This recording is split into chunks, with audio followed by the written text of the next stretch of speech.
people don't know how to respect wildlife. They do dumb things. Could Point La Jolla close year-round? We'll have details on the vote later today. Your water bill could get even more expensive. The rate hike being considered. Plus, look at the huge teeth on that shark. How beachgoers help rescue the animal. Another cloudy start to the morning with overcast skies expected. Only a few breaks in the clouds, and we're holding on to some cooler temperatures. It's 6 a.m. on Monday, September 18th, and you're up with CBS 8.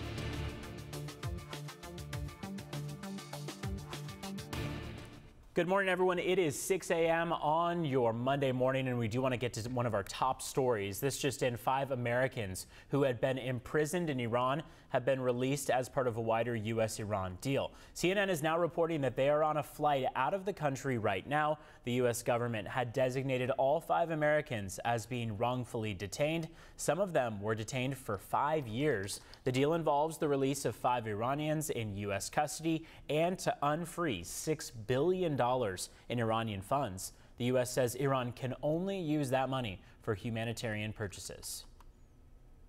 This heinous deed will not go unpunished. Whoever committed this cowardly act will be caught. Right now, a massive search is underway in Los Angeles County after a sheriff's deputy was killed in an ambush. Thanks for joining us on this Monday morning at 6 a.m. I'm Anna Laurel in for Netta. And I'm Evan Irani in for Eric Connor. One of our top local stories this morning, authorities are offering $250,000 for information leading to the arrest and conviction of anyone involved. Deputy Ryan Klinkenbroomer was shot while sitting in his patrol car at a red light outside of the Palmdale Sheriff's Station. This was on Saturday night.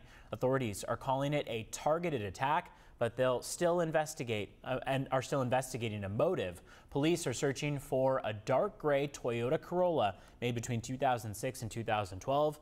Deputy Klinkenbroomer was just 30 years old. He got engaged less than a week ago.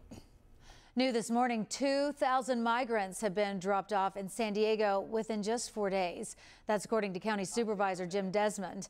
We told you last week authorities closed the Ped West border crossing to process asylum seekers.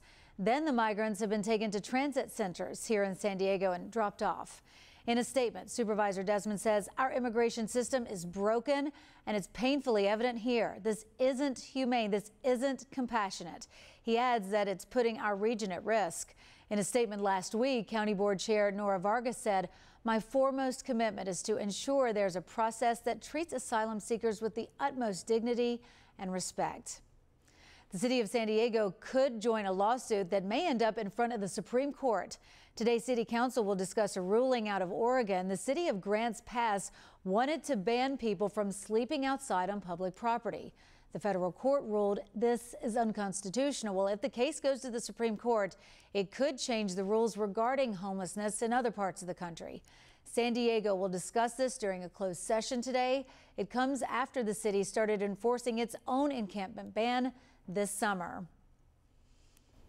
Right now, Point La Jolla is closed through October because of sea lion pupping season, and today the City Council will decide if they'll extend that closure year-round. So the goal of this, you might have known, is to protect wildlife. We've seen various videos of people up around where those wildlife, those pups are. CBS 8's Chris Groh is live at Point La Jolla. He has both sides of this issue, a very complex one. Chris, what are people saying? Yeah, good morning, Evan and Anna. And look, for those who live in and around this area, for some that don't want to see this closure happen, they're furious, right?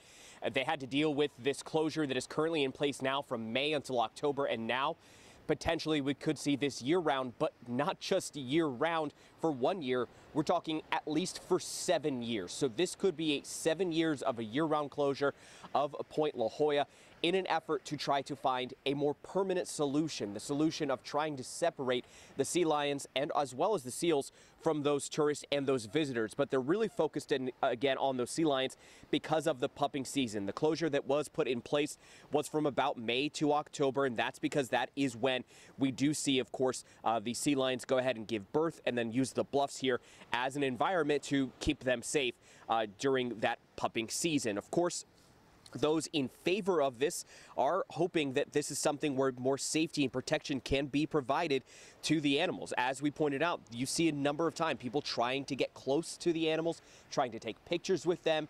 We've seen conflict between Mother Nature and humans in the past year, and it's sometimes not exactly a pretty picture. So they're trying to eliminate the possibility of that. Of course, there will always be rule breakers, but they want to try to minimize that interaction as much as possible. Remember, these sea lions are not here for our enjoyment in terms of physical. You can always stay back, watch them from where we are right now, but you don't need to get close to them to take those selfies.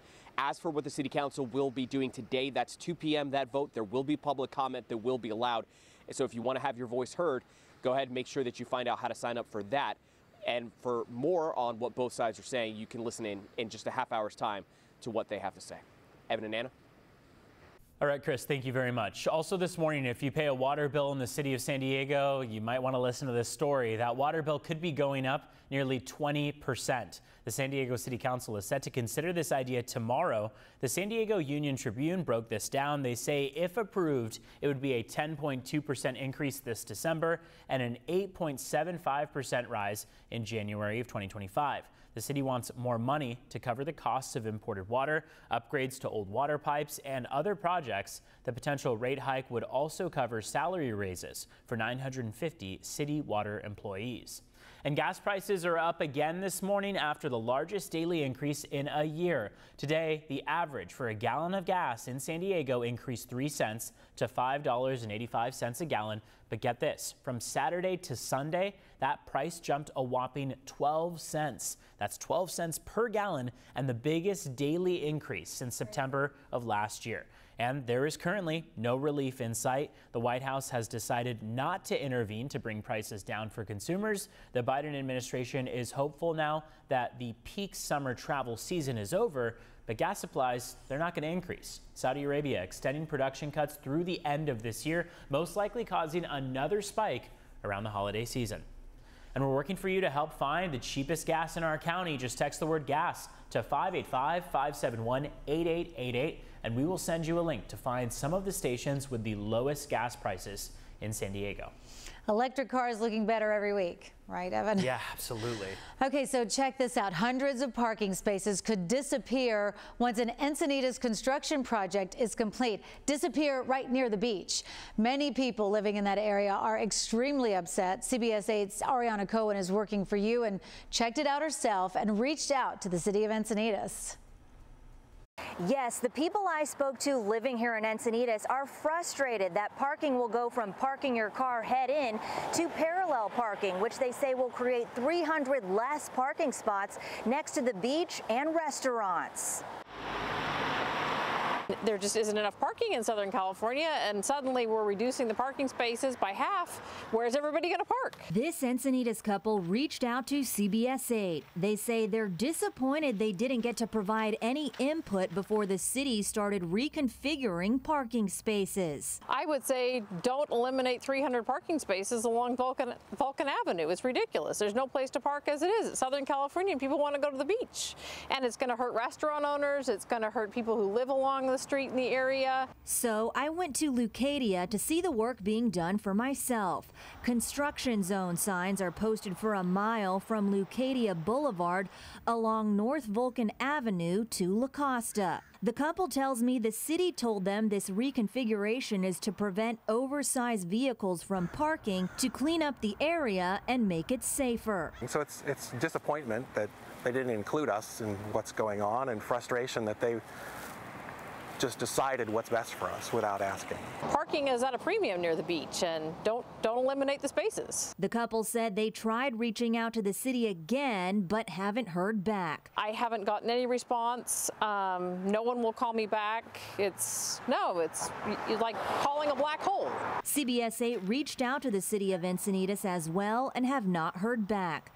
Meanwhile, this couple doesn't want this project to go any further without the community's input. I want them to stop what they're doing now, give everybody an idea of what the plan is, give us some time to have some input, and then maybe it's the right thing to do, maybe it's not, but they need to ask us first, tell us what they want to do and why. give us a chance to give some input and then make sure it's the right thing for the community. I don't think that the plan has been well thought through. We'll continue to keep you updated on this story and report once they respond. Working for you, Ariana Cohen, CBS 8.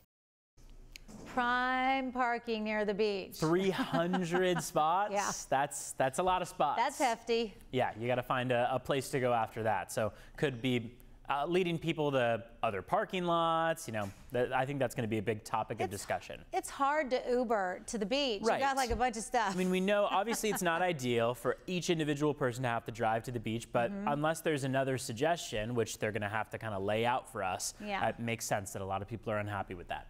Today's forecast shows that temperatures along the coastline, they're going to stay very mild. We have talked all weekend long about the cooler temperatures that we've had, about the cloudier skies that we've maintained throughout the day, and it doesn't seem like there is any change to that forecast currently. When you look at your afternoon high temperatures, whether you're along the coast, inland, or over the mountains, we're talking 70s this afternoon. Desert's going to be quite warm, upper 90s out there. They're around average versus your inland valleys that yesterday peaked about 10, 15 degrees cooler than average. Along our coastline, we're only about 5 degrees cooler than average, but again, expect that cloud layer to stick around for a good portion of the day. There's even indication that those clouds are capable of dropping a bit of rain on us. There isn't much indication that there's anything beyond a mist or a drizzle out there, but keep that in mind for the morning commute. You might run into some damp roads, the need for the windshield wipers. Beyond that, though, it just shows that these clouds are quite dense, that they have the ability to drop some rain on us. So here is the 5-day forecast.